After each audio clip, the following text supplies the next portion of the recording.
तो दोस्तों अब हम बात करते हैं एंड गेट की। अभी आप अपनी स्क्रीन पे देख सकते हैं कि ये एंड गेट का सर्किट है, जिसमें कि 2 ट्रांजिस्टर्स को यूज़ किया गया है, Q1 और Q2। ये दोनों ही BC547 ट्रांजिस्टर्स हैं और दोनों ही NPN बाइपोलर जंक्शन ट्रांजिस्टर्स हैं। और ये दोनों ट्रांजिस्टर सीरीज़ में कनेक्टेड हैं। जैसे कि आप देख सकते हैं ट्रांजिस्टर 1 का एमिटर टर्मिनल जो है वो ट्रांजिस्टर 2 के कलेक्टर टर्मिनल से कनेक्टेड है और जो सप्लाई है वो सिर्फ़ ट्रांजिस्टर 1 को दी जा रही है। VCC 5 volts. और जैसे ही ये ट्रांजिस्टर ऑन होगा तो ये सप्लाई पास करेगा ट्रांजिस्टर 2 को।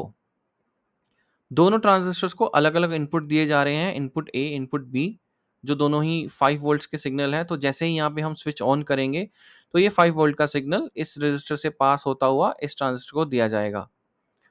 और जो आउटपुट है वो अब हम कलेक्टर की बजाय एमीटर से लेंगे और वो भी ट्रांजिस्टर 2 के एमीटर से। और इस बार जो इस सर्किट में एमीटर है वो डायरेक्टली ग्राउंडेड नहीं है, वो एक 10 किलो ओम के रेज़िस्टर से ग्राउंडेड है।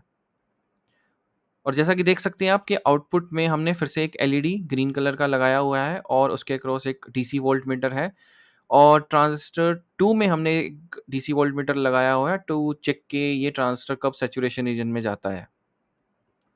तो चलिए दोस्तों इसको भी मैं आपको सिमुलेट करके दिखाता हूँ। तो जैसे कि दोस्तों आप जानते हैं कि एंड गेट में आउटपुट 1 तभी आएगा जब दोनों इनपुट्स हाई रहेंगे। तो यानी कि जब ये एलईडी तभी ग्लो करेगा जब ये दोनों स्विचेस को मैं क्लोज कर दूंगा।